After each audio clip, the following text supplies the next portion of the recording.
নমস্কার বন্ধুরা, আমি নিরুপমার রান্নাঘরে আপনাদের সবার স্বাগত। আজকে এক চিকেনের রেসিপি নিয়ে আপনাদের সামনে চলে এসেছি। তো আপনারা দেখতে থাকুন, আমি খুব সামান্য ঘরোয়া পদ্ধতিতে চিকেনটা বানাচ্ছি। তো সবার প্রথমে আমি গ্যাসটাকে জ্বালিয়ে নিলাম। তো আমার কড়াইটা প্রায় গরম হয়ে এসছে। এবার আমি কড়াইতে আলুটা ভেজে নেওয়ার জন্য তেল দিয়ে দিলাম। তো বন্ধুরা, কড়াইটা বসিয়ে দিয়েছি, তেলটা একটু গরম হতে লাগুক। তার মধ্যে তো আপনারা দেখতে লাগুন যে আজকে মাংস রান্নার জন্য আমি কি গুছিয়ে নিয়ে এসেছি। তো এখানে 600 গ্রাম মতো চিকেন আছে। তার সঙ্গে আমি 6 পিস আলু নিয়ে নিয়েছি, 2টো পেঁয়াজ, টমেটো, আদা, রসুন ও কাঁচা লঙ্কা রেডি করেছি। আর মশলার মধ্যে আপনার এখানে আছে জিরে, ধনে, লবণ, হলুদ, লঙ্কা গুঁড়ো, গোলমরিচ ও তেজপাতা, শুকনো লঙ্কা, গরম মশলা। তো আপনারা এবার দেখতে থাকুন। আমার এদিকে তেলটা প্রায় গরম হয়ে এসছে। তেলটা ভালো মতন গরম হয়ে গেছে। এবার আমি সবার প্রথমে আলুগুলো দিয়ে দেবো।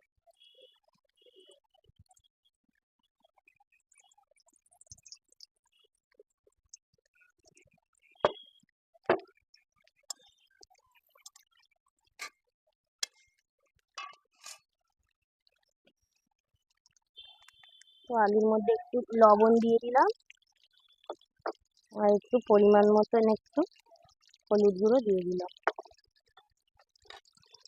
এবার আলুটাকে ভালো মতন লাল লাল করে ভেজে নেব। তো চলুন বন্ধুরা, এদিকে আলুটা ভাজা হচ্ছে, আমি এখানে মশলাটা করে নিই। তো আমি পরিমাণ মতো একটু জিরে নিয়ে নিলাম, আমি শিলেই মশলাটা করে নেব। একটু ধনে, 2-3টে কাঁচা লঙ্কা নিলাম, আর একটু গোলমরিচ।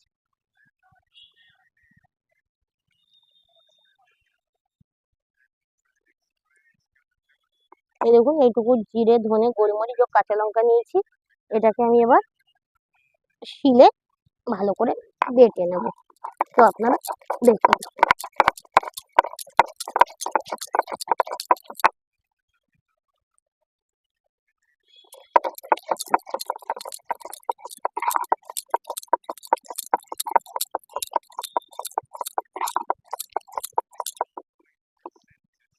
তো জিরেটা বাটা হয়ে গেছে। এবার আমি এটাকে বাটির মধ্যে তুলে নিলাম। এবার আদা রসুনটা ভালো করে বেটে নেব।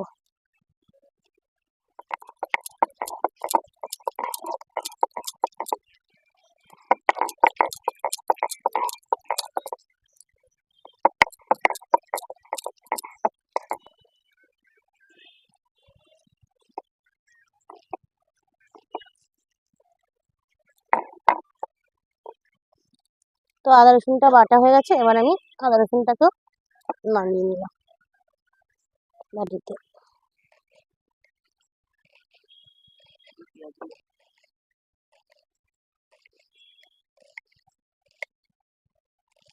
তো পেঁয়াজগুলো কুচি কুচি করে কেটে নিলাম।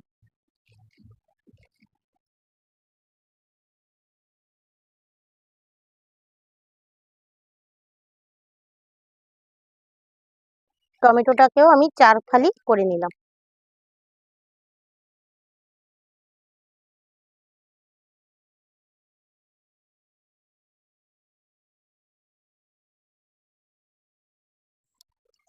তো আলুগুলো ভাজা হয়ে গেছে বন্ধুরা, এবার আমি আলুগুলোকে তুলে নিলাম।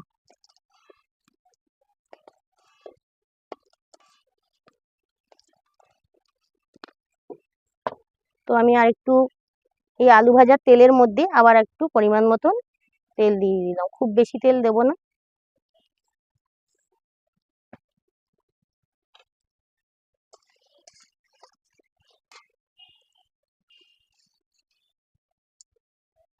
এবার তেলটা একটু গরম হোক। তো তেলটা গরম হয়ে গেছে। এবার আমি তেলের মধ্যে 2টো তেজপাতা ও শুকনো লঙ্কা ফোড়নে দিয়ে দিলাম, ও একটু গোটা জিরে দিয়ে দিলাম।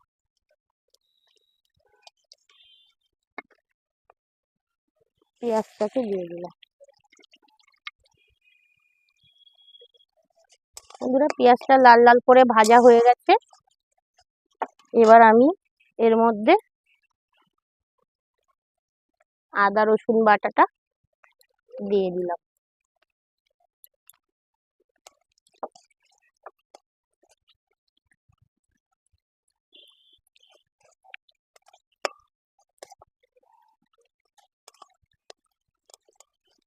তো আদা পেঁয়াজ রসুনটা ভালোভাবে ভাজা হয়ে গেছে। এবার আমি জিরে ধনে ও গোলমরিচ বাটাটা দিয়ে দিলাম।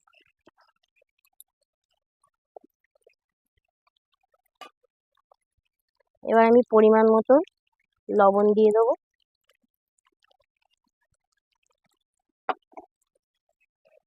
হলুদ,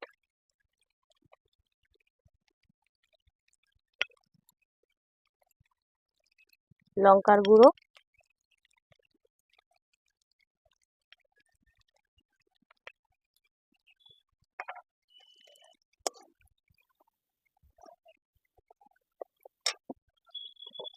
আর টমেটোটাও আমি এবার দিয়ে দিলাম। দিয়ে এবার আমি ভালো করে মশলাটাকে কষিয়ে নেব। তো মশলাটা কষানোর জন্য আমি একটু সামান্য পরিমাণে জল দিয়ে দিলাম। মশলাটা খুব ভালোভাবে কষানো হয়।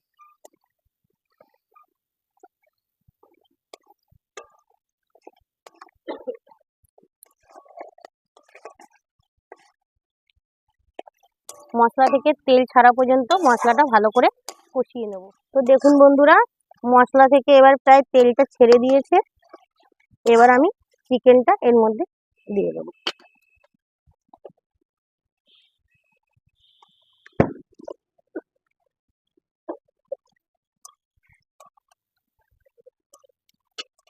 এবার আমি মশলার সঙ্গে মাংসটাকে ভালো করে মিশিয়ে নেব।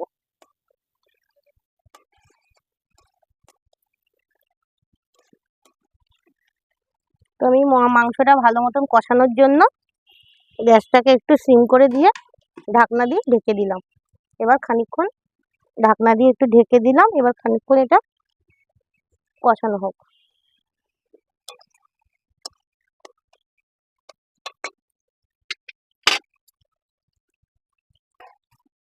এবার আমি আলুগুলো দিয়ে দিলাম, ভাজা আলুগুলো।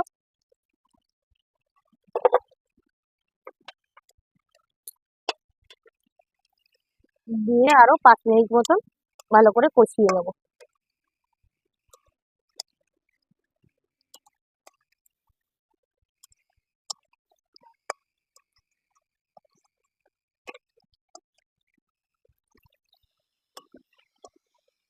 দেখুন বন্ধুরা, কষানোটা পুরোপুরি হয়ে গেছে। এই যে সাইড দিয়ে তেল ছেড়ে দিয়েছে।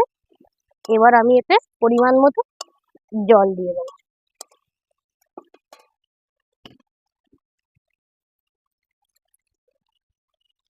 আমি এখানে খুব বেশি জল দেব না। আমি একটু বেশ কষা কষা মতন রাখবো।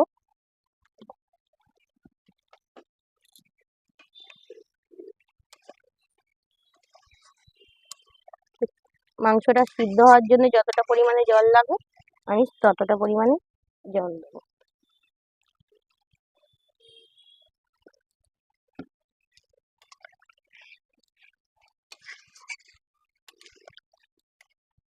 এবার মাংসটা সিদ্ধ হওয়ার জন্য আমি ঢেকে দিলাম।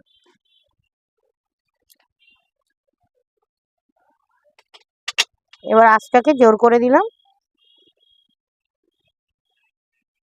তো আপনারা দেখতে থাকুন। এবার একটু ঢাকনাটা খুলে মাংসটাকে একটু নাড়িয়ে দেবো।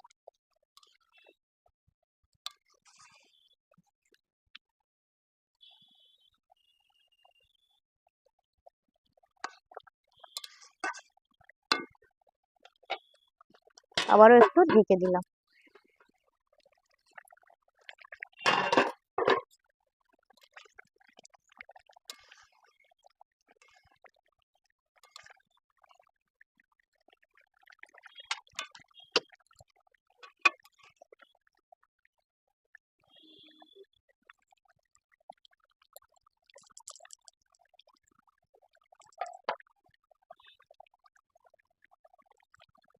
আমি 2-3টে কাঁচা লঙ্কা চিড়ে দিলাম, ভালো একটা ফ্লেভারে আসবে তার জন্য।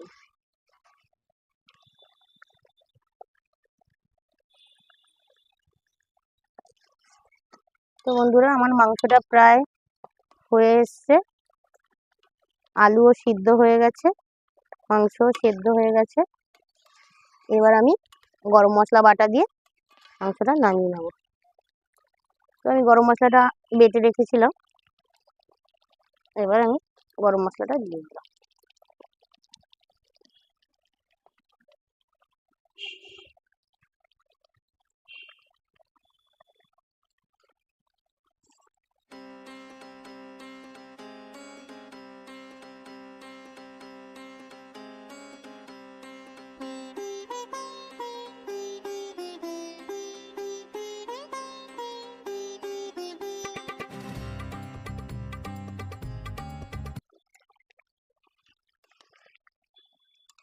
তো আমার মাংসটা পুরোপুরি হয়ে গেছে, এবার আমি নামিয়ে দেবো।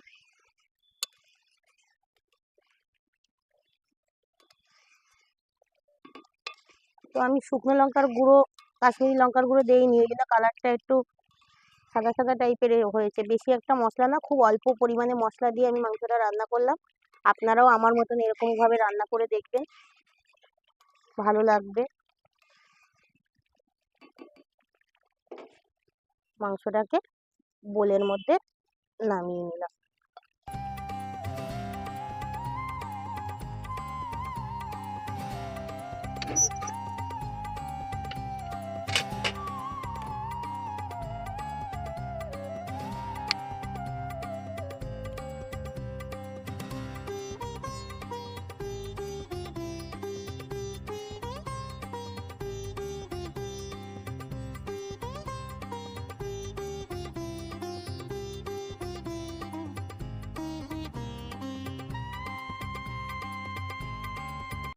তো বন্ধুরা মাংসটা তো আমার পুরোপুরি রান্না হয়ে গেছে, আমি আমার মতন করে রান্না করলাম। আপনারা কমেন্ট করে জানাবেন আপনাদের কেমন লাগলো। তো আজকের ভিডিওটা আমি এখানেই শেষ করলাম। আর এরপরে দেখা হচ্ছে পরবর্তী আরেকটা ভিডিওর সঙ্গে।